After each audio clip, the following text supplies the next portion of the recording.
పరిశుద్ధ గ్రంథం నుండి లూకాసు వార్త 24వ అధ్యాయము 6వ వచనం చదువుకుందాం.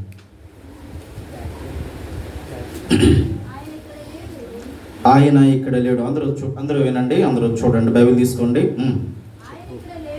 ఆయన ఇక్కడ లేడు, ఆయన లేచి ఉన్నాడు. చాలమ్మా, ఒకసారి అందరూ నాతో కలిసి ఈ మాటలు చెప్పాల్సిందిగా నేను తెలియజేస్తున్నాను. ఆయన ఇక్కడ లేడు, ఆయన లేచి ఉన్నాడు. ఆయన ఇక్కడ లేడు, ఆయన లేచి ఉన్నాడు. చిన్న ప్రార్థన చేసుకుందాం. కళ్ళు మూసుకోండి. మహాపరిశుద్ధుడైన మా తండ్రి, మీ ఘనమైన నామానికి వందనాలు, స్తోత్రాలు చెల్లించుకుంటున్నాను ప్రభువా. 2026వ సంవత్సరం ఈ పునరుద్ధానపు పండుగలో మా బేతేలు సంఘాన్ని మీరు ప్రేమించి ఇచ్చిన ఈ అవకాశాన్ని బట్టి మీకు వందనాలు. నైనా మీ పక్షంగా ఇప్పుడు నా యోగ్యుడు ఎన్నికైనటువంటి నేను నిలబడి కొద్ది నిమిషం నీ పునరుద్ధానంలో ఉన్నటువంటి శక్తి, నీ పునరుద్ధానంలో ఉన్నటువంటి ప్రయోజనాలు ప్రభావ మేము మాట్లాడిన ఉండగా నా నోటికి బోరుగా మీరుండి మా అందరికీ కావలసిన మాటల ద్వారా మమ్మల్ని బలపరిచి మమ్మల్ని ఆదరిస్తారని యేసు నామమున అడుగుచున్నాను తండ్రి, ఆమేన్. ప్రియులరా, మరి కూడి వచ్చిన మీ అందరికీ కూడా ఈస్టర్ శుభాకాంక్షలు, పునరుత్థానపు దిన శుభాకాంక్షలు మీ అందరికీ కూడా తెలియజేస్తా ఉన్నాను. అందరూ బాగున్నారు కదండి? మరొకసారి మిమ్మల్ని అందరినీ చూడటం, మీ మధ్యలో దేవుని వాక్యాన్ని అందించడానికి దేవుడు ఇచ్చిన ఈ యొక్క మంచి సమయాన్ని బట్టి నేను దేవాది దేవునికి హృదయం అంతటితో కృతజ్ఞతలు చెల్లిస్తూ ఉన్నాను. ఈ సమయంలో ప్రియులరా, మరి మనందరము కూడా ఇక్కడ కూడుకుని ఉన్నామంటే ఒక ఇద్దరిని జ్ఞాపకం చేసుకోవాలి. ఎవరిని? బొగ్గు సుందరరావు గారిని, లక్ష్మీకాంతమ్మ గారిని జ్ఞాపకం చేసుకోవాలి. మనం ఏ పండుగ వచ్చినా మనందరము ఇక్కడ ఆత్మీయ బిడ్డలుగా మనందరం ఉన్నాం. మేమంటే శరీర సంబంధం కాబట్టి మేము ఎక్కడున్నా కూడా వాళ్ళని గుర్తు చేసుకుంటాం. కానీ మనందరం కూడా ఈ దినాన్ని ఇలా కలుసుకున్నామని అంటే కొన్ని సంవత్సరాల క్రితం యేసుక్రీస్తు పునరుద్ధానాన్ని వాళ్ళు అనుభవించారు. ఆ పునరుద్ధాన ప్రేమను మనకి తెలియపరిచారు కాబట్టే మనందరము కూడా ఈ దినాన్ని ఇలా కలుసుకున్నాం. ఈ చుట్టుపక్కల ప్రాంతాల్లో మరి అననుకూల పరిస్థితుల్లో తినక కష్టపడి దేవుని వాక్యాన్ని ఆ దినాల్లో నడుము కట్టుకుని వాళ్ళు ఈ చుట్టుపక్కల ప్రాంతాల్లో దేవుని వాక్యాన్ని విస్తారంగా అందించారు. ఇప్పుడంటే అన్ని సౌకర్యాలు మనకు ఉన్నాయి. కావాలని మేము ఉదయం 8:30, 9 గంటలకు విజయవాడలో బయలుదేరితే 11 గంటలకి వచ్చేసాం. మరి ఒకప్పుడు వాళ్ళ దినాల్లో విజయవాడ వెళ్ళాలంటే ఒక రోజు ప్రయాణం పట్టేది. ప్రియులరా, మరి ఈ దినాన్ని వాళ్ళని తలుచుకోవటం మనకు ఆశీర్వాదకరం.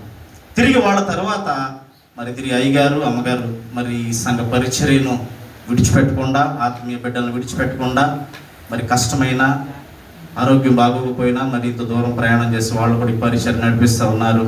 తరువాత మళ్ళీ మా తమ్ముడు వాడు కూడా దేవుని పరిచర్య చేయటం నేను ఇందాక నేను చూస్తూ ఆనందపడతా ఉన్నా. అందరూ అనుకునేవారు వాడు ఇలా ఉండడేమోనని, కానీ నేను చిన్నప్పటి నుంచి కూడా అనుకుని ఏదో ఒక రోజున వాడు తప్పకుండా ఈ స్థితిలోకి వస్తాడని నేను చిన్నప్పటి నుంచి నమ్మకం ఉంచేవాడి మీద. ఎందుకో తెలియదు కానీ నాకు చిన్నప్పటి నుంచి వాడి మీద ఒక నమ్మకం. వీళ్ళందరూ ఇలా విసర్జిస్తున్నారు, వీళ్ళందరూ ఇలా దూషిస్తున్నారు, కానీ వాడు ఏదో ఒక రోజున తప్పకుండా వాడు భుజాన్ని వేసుకుంటాడు, నాకన్నా ఒక మంచి పరిచర్య చేస్తాడని నేను నమ్మా. ఇది నేను చూస్తున్నప్పుడు ఆనందపడతా ఉన్నా. ఈ సంఘం ఇంకా ఇలాగే మీరందరూ కూడా వాళ్ళకు సహకరిస్తూ మీరు ఇంకా ముందుకు సాగిపోవాలని ప్రభు పక్షంగా నేను తెలియజేస్తా ఉన్నా. ప్రియులరా, మనం పరిశుద్ధ గ్రంథంలో చదువుకున్నటువంటి వాక్య భాగంలో ఆయన ఇక్కడ లేడు, ఆయన లేచి ఉన్నాడు. కొద్ది నిమిషాలే నేను దేవుని వాక్యాన్ని అందిస్తా. మరి సమయం ఇంచుమించు మనం ఆరాధన ముగించుకునే సమయం. మరి ఇప్పుడు నాకు దేవుని ఒక మాటలు మాట్లాడడానికి ఇచ్చారు కాకపోతే పండగ కాబట్టి ఒక 10 నిమిషాలు మనం ఓపికగా, ఎందుకంటే దేవుడు ఆశీర్వదిస్తే, దేవుడు ఆయుష్ ఇస్తే తిరిగి మళ్ళీ 2027వ సంవత్సరంలో ఈస్టర్ పండుగలో మనం కలుస్తాం. అప్పుడు వరకు ఎంతమంది ఉంటామో ఎంతమంది ఉండమో తెలియదు. ఉన్నప్పుడు సమయాన్ని మనం కొద్ది నిమిషాలు దేవుని కొరకు, ఒక మూవీకి వెళ్తే 4 గంటలు కూర్చుంటాం.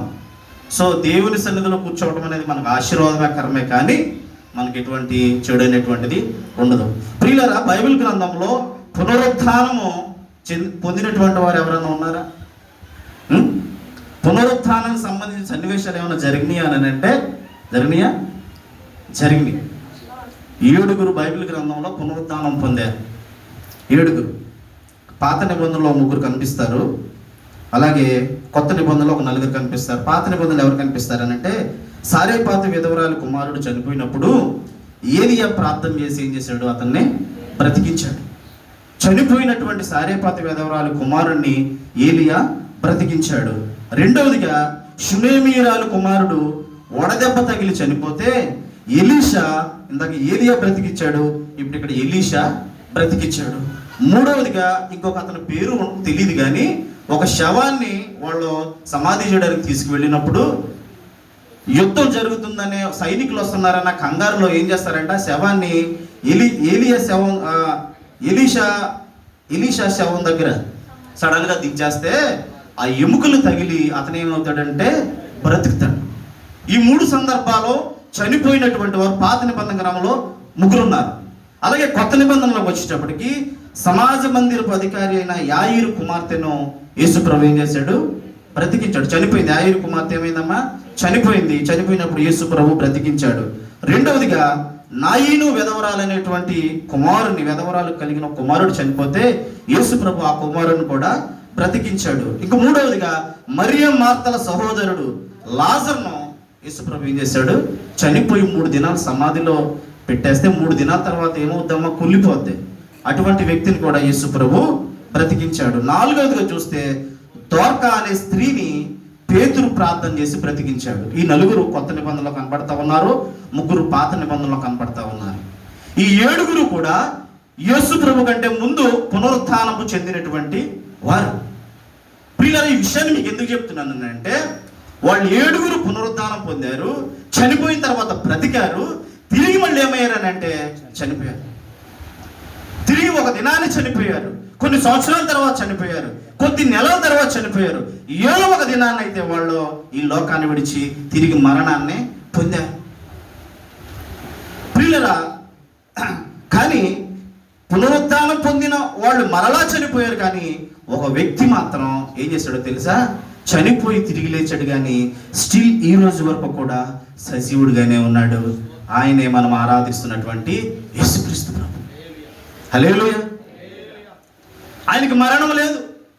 ఈ లోకంలో ప్రియులారా, ఇన్ని వేల సంవత్సరాల్లో అనేకమైనటువంటి సంఘటనలు మనం చూసాం. చనిపోయాడు మళ్ళీ తిరిగి బ్రతికినటువంటి వారిని అనేక మందిని చూసాం. చనిపోయాడు అనుకున్నటువంటి వారు కూడా తిరిగి బ్రతికాడని వారిని చూసాం. కానీ కొద్ది దినాలు బ్రతికారు, కొద్ది సంవత్సరాలు బ్రతికారు. ఏదో ఒక దినాన్న వీళ్ళందరూ కూడా ఏమైపోయారమ్మా? చనిపోయారు. కానీ యేసు ప్రభు మాత్రమే ఈ లోకంలో శరీరధారిగా జన్మించి మరణించి తిరిగి 3వ దినాన్ని లేచి సజీవుడుగా తండ్రి కుడిపార్శ్వానికి వెళ్ళిపోయాడు. ఆయనకి మరణం అంటూ లేదు. ఆయన మరణం పొందలేదు. సజీవుడుగా దేవుని యొక్క సన్నిధికి ఆయన వెళ్ళిపోయాడు. అందుకనే చూడండి, ప్రకటన గ్రంథము 1వ అధ్యాయం 18వ వచనంలో ఒక మాట ఉంటుంది, చదవండి. నేను మొదటివాడను, కడపటివాడను, జీవించువాడను, మృతుడునైతిని కానీ ఇదిగో యుగ యుగములు సజీవుడనై ఉన్నాను. మృతుడునైతిని కానీ ఇదిగో యుగ యుగములు సజీవుడైనటువంటి దేవుడు. ప్రియులారా, మానవులు పుడతారు, మానవులు చనిపోతారు, చనిపోయిన తర్వాత కూడా మళ్ళీ బ్రతికారు. కానీ ఈ లోకంలో చనిపోయిన తర్వాత బ్రతికిన వ్యక్తి మాత్రం ఒక యేసు ప్రభువుల వారు మాత్రమే. ఇంకా మనం చూస్తే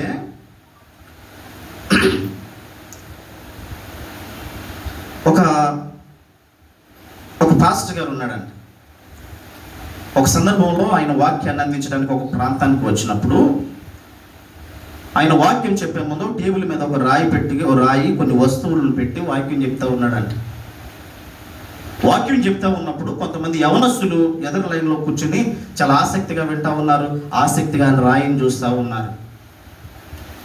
ఎవరు ఈయన అని అంటే, ఎందుకు ఆ రాయిని, ఆ ప్రార్థన అయిపోయిందంట. అయిన తర్వాత దైవజనుల దగ్గర ఉన్నటువంటి ఆ రాయిని కొంతమంది యవనస్తులు ఏంటంటే ముట్టుకొని ముద్దు పెట్టుకొని వాసన చూస్తూ ఉన్నారనంట. ఎందుకు వాసన చూస్తూ ఉన్నారు, ఏమిటి ఆ రాయి అని మనం ఆలోచన చేస్తే ఆయన ఎవరో కాదు, అంతరిక్షంలోనికి 1971వ సంవత్సరంలో మొట్టమొదటిగా వెళ్ళిన 3 వ్యక్తుల్లో చంద్రుడి మీద జీప్ నడిపినటువంటి వ్యక్తి. ఆయన పేరు డేవిడ్ స్కాట్ అండి. డేవిడ్ స్కాట్ ఒక దినాన ఒక వాక్య పరిశీలన చేయడానికి ఒక ప్రాంతంలో ఉన్నప్పుడు యవనస్తులందరూ ఆ రాయిని, ఎందుకనంటే ఆ రాయి చంద్రమండలం తీసుకొచ్చాడంట, అందుకని ఆ రాయిని చాలా ఆసక్తిగా చూస్తా ఉన్నారు. అప్పుడు ఆయన ఒక వ్యక్తిని పిలిచి అడిగాడంట, ఏమయ్యా ఎందుకు ఇంత ఆసక్తిగా చూస్తా ఉన్నారు, ఎందుకు ముద్దులు పెట్టుకుంటున్నారు, ఎందుకు వాసన చూస్తా ఉన్నారు అంటే ఆ యవనస్తుడు అంట, అయ్యా మీరు చంద్రమండలంలో జీప్ తోలినటువంటి వ్యక్తి, ఇది చంద్రమండలం నుంచి వచ్చిన రాయి కాబట్టి మీరు చాలా గ్రేటు, మీరు చాలా తోపు, మీరు చాలా తురుము అని అతను పొగుడుతూ ఉన్నప్పుడు ఆయన అన్నాడనంట, చెప్తున్నాను వినండి, మేము మొట్టమొదటిసారిగా వెళ్ళింది చంద్రమండలంలోకి ముగ్గురుము, మొట్టమొదటిగా జీప్ తోలింది నేనే. ఇదిగో నా వెనకబోడు రాబో తరాల్లో, నా వెనుక వస్తున్నటువంటి తరాల్లో అనేక మంది చంద్రమండలం మీదకి ప్రవేశిస్తారు, అనేక మంది వందల మంది చంద్రమండలంలోకి వెళ్తారు. ప్రియులరా, అక్కడ రోడ్లు వేస్తారు, అక్కడ గృహాలను కడతారు, లేకపోతే అక్కడ సౌకర్యాలను ఏర్పాటు చేస్తారు. అనేక మంది మేము ఏ దారిలో అయితే ప్రవేశించామో, మేము ఏ దారిలో అయితే మేము ముందుకు వెళ్ళామో మా వెనక అనేక మంది వస్తారు అని అన్నాడంట. భారతదేశంలోనే ఎత్తైన పర్వతం ఎవరెస్ట్ శిఖరం ఎవరెక్కారు మొట్టమొదటిగా అని అడిగాడనంట. అడిగితే చెప్పాడంట టాంజిన్ నార్జే అని చెప్పాడంట. తర్వాత ఎంతమంది వెళ్ళారు అని అంటే తెలియదు అని అన్నాడంట. ఇంచుమించు అప్పుడు ఆయన అన్నాడంట, మొట్టమొదటిగా వెళ్ళిన వ్యక్తి అతను, తర్వాత ఇప్పుడు రోజుల్లో సంవత్సరానికి 600 నుంచి 800 మంది ఏం చేస్తున్నారు, ఎవరెస్ట్ శిఖరాన్ని వెళ్తా ఉన్నారు. మొట్టమొదటిగా వెళ్ళిన వారు ఒక మార్గాన్ని ఏర్పాటు చేశారు, మొట్టమొదటిగా వెళ్ళిన వారు ఒక రూట్ని క్రియేట్ చేశారు. కాబట్టి ఈ లోకంలో నుంచి చంద్రమండలంలోకి వెళ్ళడానికి టెక్నాలజీ ప్రకారం అనేక వేల మంది వెళ్తారు, ఎవరెస్ట్ పర్వతం అనేక మంది వెళ్తారు. కానీ ఒకటి గుర్తుపెట్టుకో, 2000 సంవత్సరాల క్రితం ఆయన ఒక మార్గాన్ని వేసుకుని వచ్చాడంట. ఇంతవరకు ఆ మార్గంలో వచ్చినటువంటి వ్యక్తి ఇంకెవరూ కూడా లేరు. ఆయనే ప్రభువైన క్రీస్తు. పరలోకము నుండి ఈ లోకానికి ప్రియులారా, ఈ లోకంలో ఉన్న నిన్ను నన్ను రక్షించడానికి, నీ పాపాన్ని నా పాపాన్ని మన పాపములో నుంచి మనం విడుదల చేయడానికి ఒక ఆయన తన్ను తాను తగ్గించుకుని ఒక మార్గాన్ని ఏర్పాటు చేసుకుని వచ్చాడంట. ఆ మార్గంలో ఇంతవరకు ఎవరు కూడా రాలే. ఇక్కడి నుంచి మానవులు వేసిన మార్గంలో అనేక వందల మంది ఆ మార్గంలో కాపీ కొట్టు వెళ్ళిపోవచ్చు, ఆ టెక్నాలజీ ఉపయోగించుకుని వెళ్ళిపోవచ్చు. కానీ ఈ మానవులను రక్షించడానికి, ఈ మానవులను కాపాడటానికి ప్రియులారా, 2000 సంవత్సరాల క్రితం ఒక దైవజనుడు, ఒక దేవుడు ఒక మార్గాన్ని ఏర్పాటు చేసుకుని వచ్చాడు. ఆ మార్గంలో ఎవరు రాలేరు కూడా. వచ్చాడు, మళ్ళీ ఆ మార్గం గుండా వెళ్ళాడు, మళ్ళీ రెండోసారి రావడానికి దేవుడు సిద్ధంగా ఉన్నాడు. ప్రియులరా, ఈ పునరుత్థానంలో ప్రియులరా మనం ఆలోచించాల్సిన విషయం ఏంటంటే ఆయన ఇక్కడ లేడు, లేచి ఉన్నాడు. ఇది నా క్రైస్తవ్యం యేసు ప్రభుని ఎక్కడ వెతుకుతుందంటే సమాధుల్లో వెతుకుతూ ఉంది. ఆయన ఇక్కడ లేడు, ఆయన లేచి వెళ్ళిపోయాడు. సజీవుడైనటువంటి వారిని మృతులలో వెతుకుతా ఉన్నారు. ఇంకా మనం చూస్తే యోహాను రాసిన సువార్త 20వ అధ్యాయము 1 నుండి 18 వచనాల వరకు చూస్తే కనుక ఇక్కడ మనకి ఒక సందర్భం కనబడతా ఉంటుంది. మగ్దలేని మరియ కనిపిస్తూ ఉంటుంది. మగ్దలేని మరియ యొక్క జీవితం ఏంటయ్యా అని మనం ఆలోచన చేస్తే 7 దెయ్యములు పట్టి తనను పీడిస్తూ, సంఘములో తనకు విలువ లేదు, సమాజంలో తనకి గౌరవం లేదు, తన కుటుంబంలో తనకి గౌరవం లేదు, తన స్నేహితుల మధ్య తనకు ప్రేమ ఆప్యాయతలు లేరు. పిచ్చివాళ్ళని ఎవరైనా గౌరవిస్తారా? పిచ్చివాళ్ళని ఇళ్లలో పెట్టుకుంటామా? దెయ్యాలు పెట్టిన వాళ్ళని ఇళ్లలో పెట్టుకుని పూజలు చేస్తాం, మంచిగా మాట్లాడతామా? 7 దెయ్యములు పెట్టిన మగ్దలేని మరియను పిల్లలు ఎవరు లక్ష్యం చేయట్లేదు, ఎవరు ప్రేమించట్లేదు. పిచ్చిదానిగా ఊరంతా తిరుగుతుంది. ఆహారం లేదు, మంచి వస్త్రాలు లేవు, మంచి పరిస్థితులు లేవు, ఏమీ లేని సమయంలో పిల్లరా ఆ మార్గంలో ఒక దినాన్ని ఎవరు వస్తున్నారో తెలుసా? యేసుప్రభ మార్గం గుండా వస్తూ ఉన్నప్పుడు ఆ మరియకు పట్టిన దయ్యాన్ని విడుదల చేసి ఆ మరియను స్వస్థపరిచాడు. ఆ పేరు మగ్దలేని మరియ. తనకు స్వస్థతనిచ్చాడు, తనకు ఆరోగ్యాన్ని ఇచ్చాడు, తనకు అందాన్ని ఇచ్చాడు, తనకు మంచి పరిస్థితులను ఇచ్చాడు, తనకు మంచి కుటుంబాన్ని ఇచ్చాడు, తనకు ఒక మంచి ధైర్యాన్ని ఇచ్చాడు. చక్కగా సాగిపోతుంది. యేసు ప్రభు పరిచర్యలో సహకారాలుగా ఉంటూ ఆయన ఎక్కడ స్వార్థ ప్రకటిస్తే అక్కడ ఉంటూ ఆయనకి ఎంతో నమ్మకమైన శిష్యురాలుగా ముందుకు సాగిపోతూ సంతోషంగా సాగిపోతున్నటువంటి సమయంలో ఒకప్పుడు ఈమెను దూషించారు, ఒకప్పుడు ఈమె మీద రాళ్లు వేశారు, ఒకప్పుడు తన కుటుంబమే తనను వెలువేసింది. ఒక అతను ప్రేమించాడు, ప్రేమించి తనను స్వస్థపరిచాడు. సాఫీగా సాగిపోతూ ఉంది, ఆనందంగా సాగిపోతున్న తన జీవితంలో ఒక దినాన్ని ఒక వార్త వింటూ ఉంది. ఏంటనంటే అయ్యా నజరేయుడైనటువంటి యేసుని సిలువ వేస్తా ఉన్నారు అనేటువంటి వార్త తన చెవిన పడింది. వేదన పడతా ఉంది, దుఃఖం పడతా ఉంది, ఆ సిలువ ముందు కూర్చుని ఏడుస్తా ఉంది. అయ్యో యేసు ప్రభువా, ఇదేంటి మమ్మల్ని అందరినీ వదిలి ఇలా వెళ్ళిపోతా ఉన్నావు? ఒకప్పుడు ఈ విలువ లేని జీవితానికి ఈరోజు విలువనిచ్చినటువంటి దేవుడు. సంఘం విలువేసింది, సమాజం విలువేసింది, కుటుంబాలు విలువేసింది. ప్రియులారా, నా యొక్క కుటుంబంలో నా స్నేహితులు కూడా నన్ను ప్రేమించేవారు లేని దినాల్లో నీవు నన్ను ప్రేమించావు, నీ హక్కును చేర్చుకున్నావు, నీ యొక్క విలువైన మాటలతో నన్ను మార్చి ఒక జీవితాన్ని ఇచ్చి ఇదేంటి ప్రభువా ఈ పరిస్థితి అని రొమ్ము నోరు కొట్టుకుంటూ ఏడుస్తూ ఉంది. యేసు ప్రభువును సిలువ వేశారు, ఆయన మరణించాడు, సమాధిలో పెట్టారు. వేదన పడిపోతా ఉంది, దుఃఖం పడిపోతా ఉంది. అయ్యో మమ్మల్ని ఆదరించేవారు లేరు, ఈ వ్యక్తిలేగా మమ్మల్ని ప్రేమించేవారు లేరు, అయ్యో ఈయనలేగా మాకు ఆదరణకరమైన మాటలను చెప్పేటువంటి వారు లేరు. మగ్దలేని మరియా, లేకపోతే శిష్యులు, లేకపోతే సంఘము, వీళ్ళందరూ కూడా వేదన పడిపోతా ఉన్నారు, దుఃఖపడిపోతా ఉన్నారు. కుటుంబంలో ఒక నడిపించే వ్యక్తి ప్రియులరా లేనప్పుడు ఆ కుటుంబం ఎంత వేదన పడుతుందో మనందరికీ తెలుసు. ఒక కుటుంబ యజమానుడు లేనప్పుడు ఆ కుటుంబం ఎలాగైపోతుందో మనందరికీ తెలుసు. 2000 సంవత్సరాల క్రితం జరిగింది కూడా అదే. యేసు ప్రభునే నమ్ముకుని యేసు ప్రభు కొరకు తమ ఉద్యోగాన్ని విడిచిపెట్టేశారు, యేసు ప్రభు కొరకు తమ వృత్తిని విడిచిపెట్టేశారు, చేపలు పట్టుకోవడం విడిచిపెట్టేశారు. దేవుని సువార్తను ప్రకటించడానికి యేసు ప్రభు శిష్యులుగా మారిపోయి నడుస్తూ ఉన్న సమయాల్లో మరి యేసు ప్రభుని అర్ధాంతరంగా సిలువేసి చంపేసినప్పుడు వీళ్ళందరూ ఏమైపోతారు? ఆయన్ని నమ్ముకుని సువార్త కొరకు బ్రతుకుతున్న వాళ్ళందరూ వీళ్ళు ఏమైపోతారు? కన్నీరు కారుస్తూ ఉన్నారు, నిద్ర లేదు, తిండి లేదు, ఏడుస్తూ ఉన్నారు. 3వ దినమైంది. 3వ దినాన్ని ఆ 2 దినాళ్ళు వాళ్ళు ఉద్రేకంతో ఉండలేకపోయారు, ఏడుపుతో బాధతో ఇంకా తట్టుకోలేనట్టు పరిస్థితుల్లో ఇంకా చీకటిగా ఉండగానేనంట మగ్దలేని మరియా, వేరొక మరియా, కొంతమంది ఏం చేశారనంటే అయ్యో మనం ఇంట్లో ఇలా ఉండలేము, ఈ బాధను మనం పడలేము, కనీసము ఆయన శవాన్నన్నా చూసొద్దాం రండి అని ఎక్కడికి వచ్చారమ్మా? సమాధి దగ్గరికి వచ్చారు.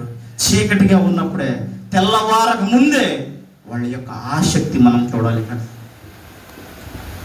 వాళ్ళు క్రీస్తుతో ఎంత కలిసిపోయారో చూడాలి. ఆయన చేసిన మేలులు వాళ్ళ జీవితాల్లో ఎంత ప్రభావితం చేస్తున్నాయో మనం ఇక్కడ అర్థం చేసుకోవాలి. చనిపోతే వాళ్ళు ఉండలేకపోతా ఉన్నారు, నిద్రపోవట్లేదు, ఏడుస్తూ ఉన్నారు. ఆ బాధను తట్టుకోలేక కనీసం ఆయన శవానన్నా చూసొద్దాం రండి అని అక్కడికి వచ్చేటప్పటికి అక్కడ ఏం చూశారు? అక్కడ రాయి తొలగించబడి, ఇక్కడ యోహాను సువార్త 20వ అధ్యాయము ఇక్కడ మనం చూస్తే కనుక చదవట్లేమ్మా, నేను చెప్పుకుంటూ వెళ్ళిపోతాను, ఎందుకంటే 18 వచనాల దగ్గరగా ఉంది. ఇలాగా వాళ్ళు అక్కడికి వచ్చేటప్పటికి ఏం చూశారనంటే రాయి దొరిలించబడి ఉండటం చూశారు. గుండె లాగిపోయి అయ్యో ఏం జరిగింది అని లోపలికి వెళ్ళి చూస్తే యేసు ప్రభు యొక్క దేహం కూడా అక్కడ లేదు. కంగారు పడిపోయింది, వెళ్ళింది, శిష్యులకు చెప్పింది, పేతురు యోహానులకు చెప్పింది. వాళ్ళు పరుగున వచ్చి చూశారు. అక్కడ నారపట్టంలో లేకపోతే అక్కడ ఉన్నటువంటి పరిస్థితి చూసి వాళ్ళు ఏం చేశారమ్మా? తిరిగి వెళ్ళిపోయినప్పుడు కానీ ఇక్కడ తిను ఆ సమాధి దగ్గరికి కూర్చుని ఏం చేస్తుందో తెలుసా?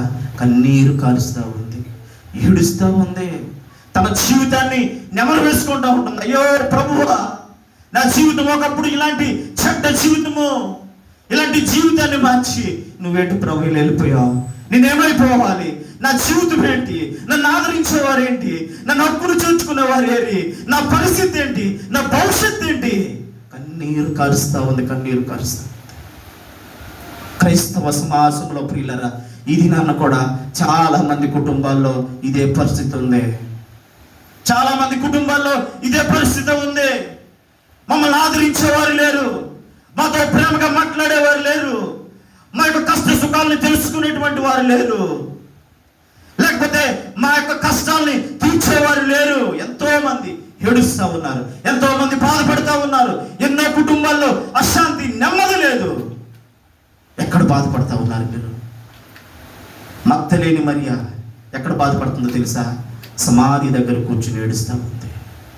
సమాధి దగ్గరికి వచ్చి సమాధి దగ్గర ఉన్న ఆ సన్నివేశాన్ని చూసి ఏడుస్తూ ఉంది, కన్నీరు కరుస్తూ ఉంది. నా జీవితం ఇంతేనా? నా బ్రతుకింతేనా? నాకు యేసు ప్రభు అంటే గొప్ప స్నేహితుడు నాకు ఉండడు, నా పరిస్థితి ఏమైపోతానని బాధపడతా ఉంది. కొద్దిసేపటికి యేసు ప్రభు అమ్మా మరియా అని పిలిచాడంట.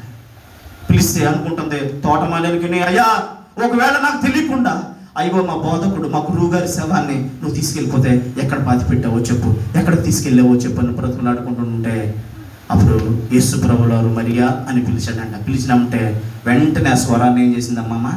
గుర్తుపెట్టింది. ఆ స్వరాన్ని గుర్తుపెట్టింది. వెంటనే ప్రభుని చూసింది. ప్రభుని చూసినామంటే ఎంతో ఆనందం. ఇప్పుడు ఏడుస్తుంది. ఇందాక ఏడ్చింది, ఇప్పుడు ఏడ్చింది. ఇందాక ఏడుపులో బాధలో ఏడ్చింది, ఇప్పుడు ఆనంద బాష్పాలతో ఏడుస్తూ ఉంది. ప్రభువును చూసేననే బాధ ఆనందంలో ఏడుస్తూ ఉంది. ప్రభువును సంపాదించుకున్నాననే ఆనందంలో ఏడుస్తూ ఉంది. కోల్పోయిన జీవితం తిరిగి వచ్చాననే ఆనందంలో ఏడుస్తూ ఉంది. పాడైపోయిన నా జీవితం తిరిగి మళ్ళీ లోకంలోకి వెళ్లకుండా నన్ను రక్షించే నా దేవుడు సజీవుడిగా ఉన్నాడనేటువంటి ఆశతో ఏడుస్తూ ఉంది. ఇందాక ఏడుచింది నన్ను ఆదరించేవారు లేరని, ఇప్పుడు ఏడుస్తూ ఉంది, ఆనందంతో ఏడుస్తూ ఉంది. సజీవుడైనటువంటి దేవుణ్ణి చూశాననేటువంటి గొప్ప నిరీక్షణతో ఏడుస్తూ ఉంది. ఎక్కడికి వెళితే కనపడిందో తెలుసా? ఇంట్లో ఉండి శిష్యులు తమ గృహాల్లో ఉన్నారు, శిష్యులు సమాజపు మందిరాల్లో ఉన్నారు, సంఘమంతా సమాజపు మందిరాల్లో దాక్కున్నారు. యూదులకు భయపడి ధైర్యం చేసుకుని వచ్చింది.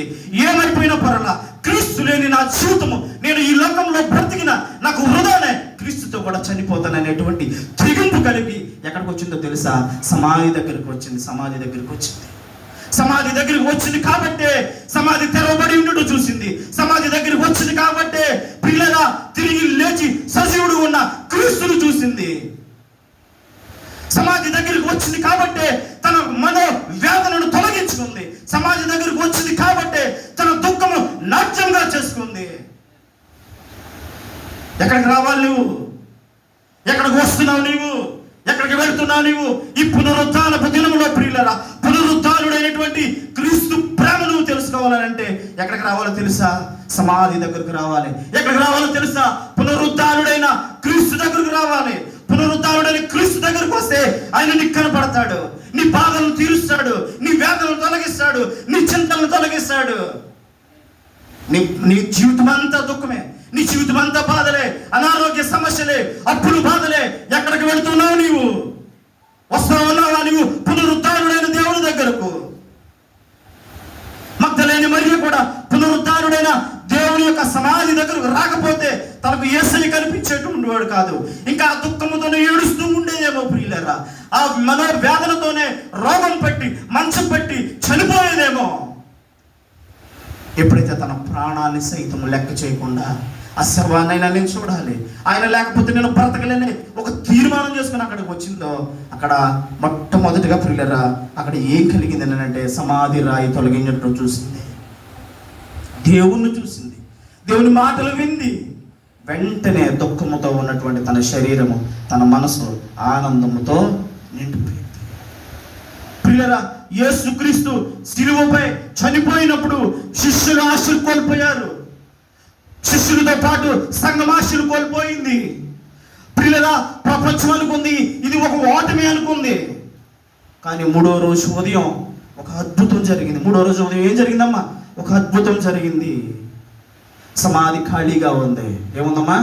సమాధి, ఆయన ఇక్కడ లేడు, ఆయన లేచి ఉన్నాడు. సమాధి ఖాళీగా ఉంది. మూడో రోజు మగ్దలేని మరియ అనుకుంది, శిష్యులు అనుకున్నారు. ఏమంటే తెలుసా? అంతా కోల్పోయాం, మా జీవితాన్ని మేము కోల్పోయాం, ఈయన నమ్ముకుని మా యొక్క వృత్తుల్ని మేము విడిచిపెట్టేశాం. ఒక డాక్టర్, మా శిష్యుల్లో కొంతమంది పన్ను కట్టించుకునేటువంటి వారు ఉన్నారు, కొంతమంది చేపలు పట్టుకునేటువంటి వారు ఉన్నారు, కొంతమంది తమ వృత్తుల్ని చేసుకునేటువంటి వారు ఉన్నారు. వీళ్ళందరూ కూడా యేసు ప్రభు మాట విని, యేసు ప్రభు యొక్క ఆ బోధలు విని, ఆ మాటలకు ఆకర్షితులై మారు మనసు పొంది క్రీస్తుతో తమ వృత్తుల్ని విడిచిపెట్టేస్తే వచ్చిన 3 సంవత్సరాల్లో యేసుప్రభు ఏం చేశాడో తెలిసి వీళ్ళందరినీ విడిచిపెట్టి ఆయన సిలువలో మరణించి సమాధిలో ఉన్నప్పుడు వీళ్ళకి పిచ్చి పిచ్చి ఆలోచనలు వచ్చేస్తా ఉన్నాయి. వృత్తిని వదిలేసాం, సేవ అన్నాం, పరిచర్య అన్నాం, ఇవన్నీ కోల్పోయామనేటువంటి బాధ. శిష్యులు ఆశలు కోల్పోయారు. ప్రపంచం అనుకుంది ఇంకా అయిపోయింది వీళ్ళ జీవితము, అయిపోయింది వీళ్ళ బ్రతుకు. ఇన్నాళ్ళు అద్భుతాలు అన్నారు, ఆశ్చర్యాలు అన్నారు, దేవతలు అన్నారు, దేవుళ్ళు అన్నారు, దెయ్యాలు అన్నారు, కుష్ఠరోగులు అన్నారు, అయిపోయింది వీళ్ళ జీవితం. హేళన చేశారు, హేళన చేశారు.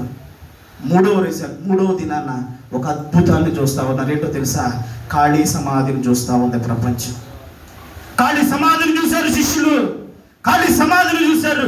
తగిన వారంతా సైనికులు వీళ్ళంతా ఖాళీ సమాధిని చూశారు. మన జీవితంలో ఈ ఈస్టర్ దినాన్న, ఈ పునరుత్థాన దినం మనకి ఏం చెప్తుంది అని అంటే, ప్రియులరా, చీకటి ఎంత ఉన్నా నీ జీవితంలో వెలుగు తప్పకుండా వస్తుంది.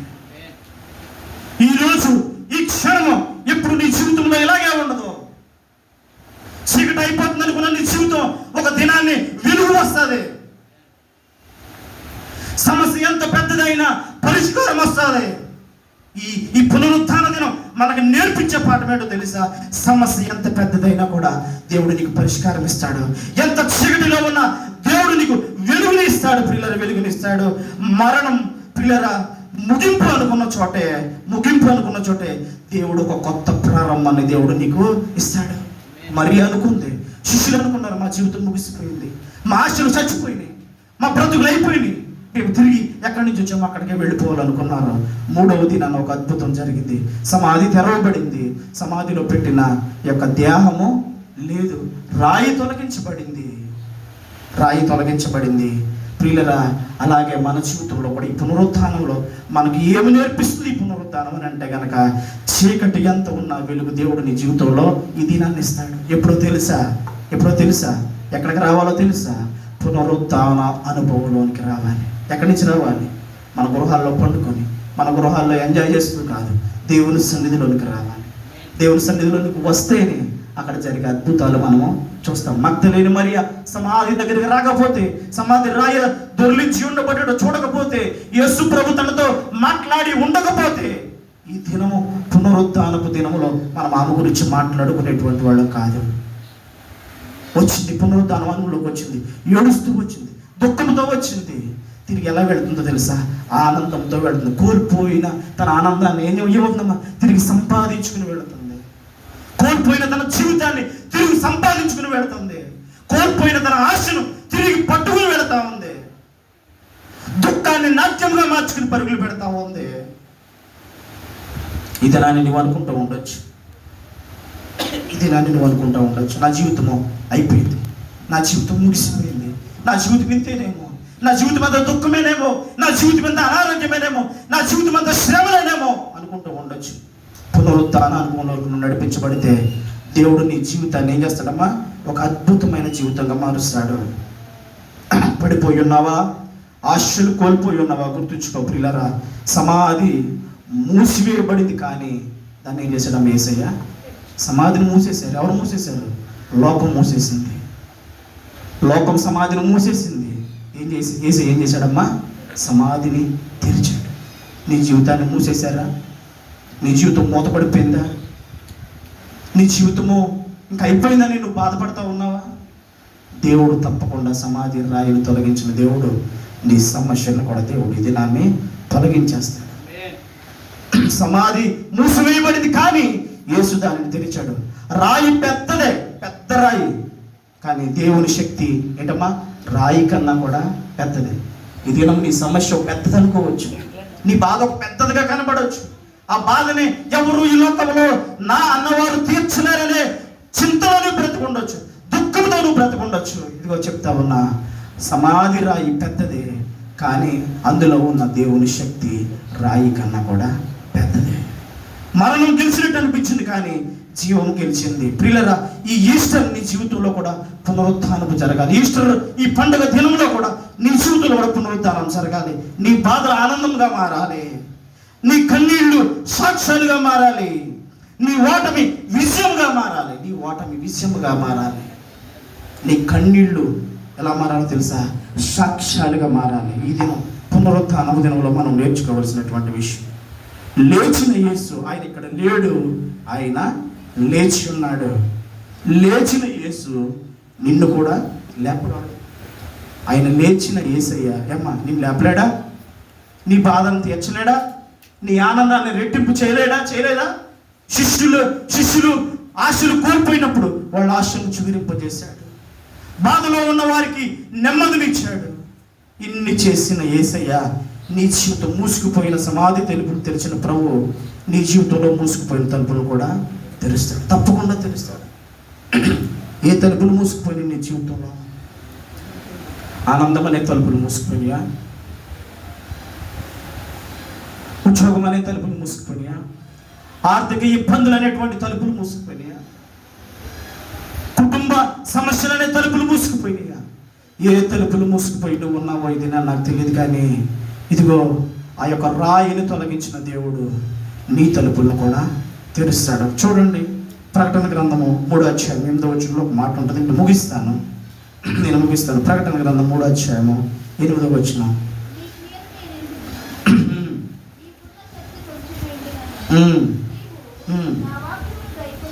ప్రకటన గ్రంథం 3వ అధ్యాయం 8వ వచనం చదవమ్మా. ఇదిగో తలుపు నీ ఎదుట తీసి ఉన్నాను. ఉందా? 3వ అధ్యాయం 8వ వచనం.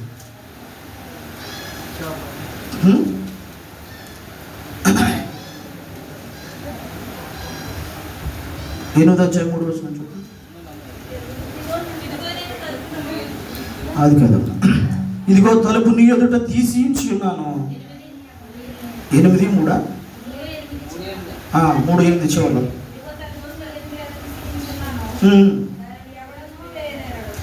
ఇదిగో తలుపు నీ ఎదుట తీసి ఉన్నాను, దానిని ఎప్పుడూ కూడా వేయలేడు.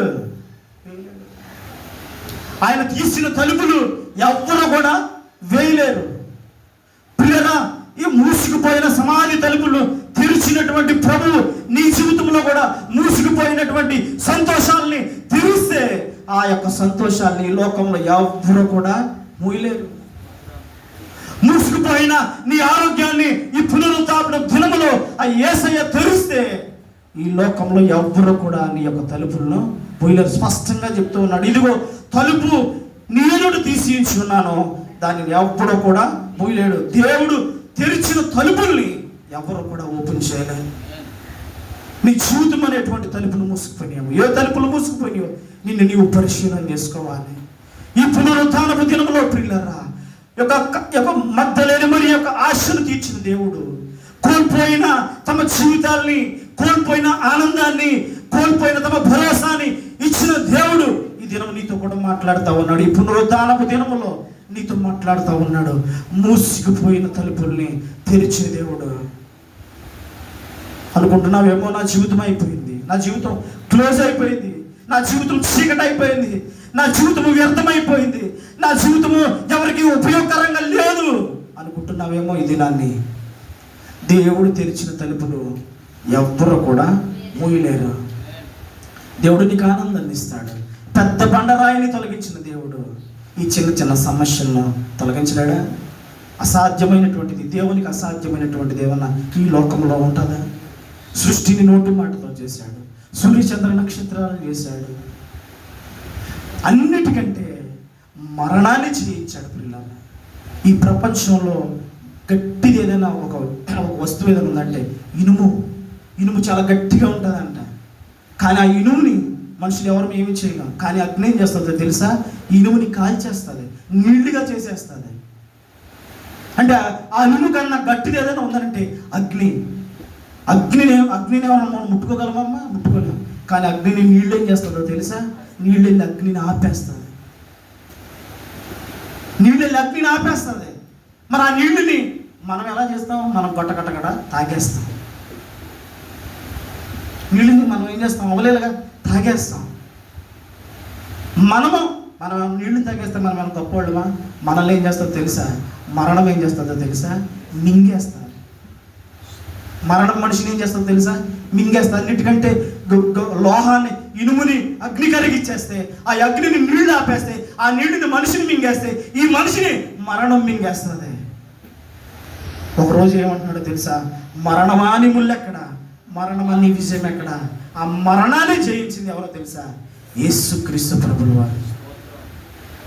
అటువంటి మరణాన్ని జయించి మరణం మీద ఛాలెంజ్ ఇస్తాడు. మరణమా నీ ముళ్ళెక్కడ, మరణమా నీ విజయం ఎక్కడ, మరణమా నీ విజయం ఎక్కడ? సమయం అవుతుంది పిల్లలు, నేను ముగిస్తూ ఉన్నాను. ఇంకా చాలా వాక్యం ఉంది కానీ మాట్లాడడానికి సమయం లేదు. వీలైతే మరి ఒకసారి మనం మాట్లాడుకుందాం. ఆయన ఇక్కడ లేడు, ఆయన లేచి ఉన్నాడు. ఆయన లేచి ఉన్నాడు. ఆయన లేచాడు. లేచిన వాడు ఎక్కడ ఉంటాడమ్మా? సమాజంలో ఉంటాడు, సంఘంలో ఉంటాడు, దేవుని మందిరంలో ఉంటాడు. కానీ వీళ్ళందరూ ఎక్కడికి వెళ్ళి ఎదుగుతున్నారో తెలుసా? సమాజంలో. ఈరోజు క్రైస్తవ్యం కూడా అలాగే ఉంది. సజీవుడైనటువంటి దేవుణ్ణి మనం విడిచిపెట్టేసి మన సమస్యల కోసం ఎక్కడికి వెళ్తున్నామో తెలుసా? మన ఇబ్బందుల కోసం ఎక్కడికి వెళ్తున్నామో తెలుసా? మన అనారోగ్యాలు ఎక్కడికి వెళ్తున్నామో తెలుసా? సమస్యలు తీరని ప్రాంతాలకు వెళ్ళి మనం కొట్లాడుతూ ఉన్నాం. సమస్యలు తీరని ప్రాంతాలకు వెళ్ళి మనం బ్రతులాడుతాం. మన సమస్యలు తొలగిపోవు. ఎక్కడికి వెళ్ళాలో తెలుసా? సమాధి దగ్గరికి రావాలి. దేవుని మందిరమని సమాధి దగ్గరికి రావాలి. సమాధి దగ్గరికి వస్తే నువ్వు అద్భుతాలు చూస్తావు. సమాధి దగ్గరికి వస్తే యేసు ప్రభు నీకు కనపడతాడు. సమాధి దగ్గరికి వస్తే ఏ దుఃఖంతో అయితే నీ వచ్చావు, ఆ దుఃఖాన్ని నాట్యంగా మారుస్తాడు. ఆ దుఃఖాన్ని సంతోషంగా మారుస్తాడు. ఆశలు వదిలేసుకున్నారు, తిరిగి ఆశలు కల్పించాడు. ప్రపంచం ఓటమి అనుకుంది, కానీ ప్రభు 3వ దినాన్ని దేవుడు అద్భుతంగా చేశాడు. చీకటి ఎంత ఉన్నా వెలిగిస్తానన్నాడు. సమస్య ఎంత పెద్దదైన పరిష్కారాన్ని ఇస్తానన్నాడు. పిల్లల ముగింపు అనుకున్న చోటే దేవుడు నీకు కొత్త జీవితాన్ని ప్రారంభించేలాగా ఈ దినాన్ని దేవుడు చేయబోతూ ఉన్నాడు. ఎప్పుడో తెలుసా? పునరుద్ధానుడైన యేసుని మనము సొంత రక్షకునిగా అంగీకరించి ఆ పునరుద్ధానపు శక్తిని మనం ఈ దినాన్ని కనుక మనం చూడగలిగితే దేవుడు మన జీవితాన్ని కూడా, మగ్దలేని మరియ జీవితాన్ని ఏ విధంగా కోల్పోయినా తన ఆనందాన్ని తిరిగి ఏ విధంగా అయితే దేవుడు ఇచ్చాడో, ఈ దినాన్ని దేవుడు నీ జీవితంలో కూడా అటువంటి అద్భుత ఆశ్చర్యకార్యాలు చేసి నిన్ను, నన్ను, మన సంఘాన్ని అందరినీ కూడా దేవుడు దీవించి ఆశీర్వదించి నడిపించును గాక. ఆమేన్. దేవుడు కొద్ది మాటలు దీవించును గాక.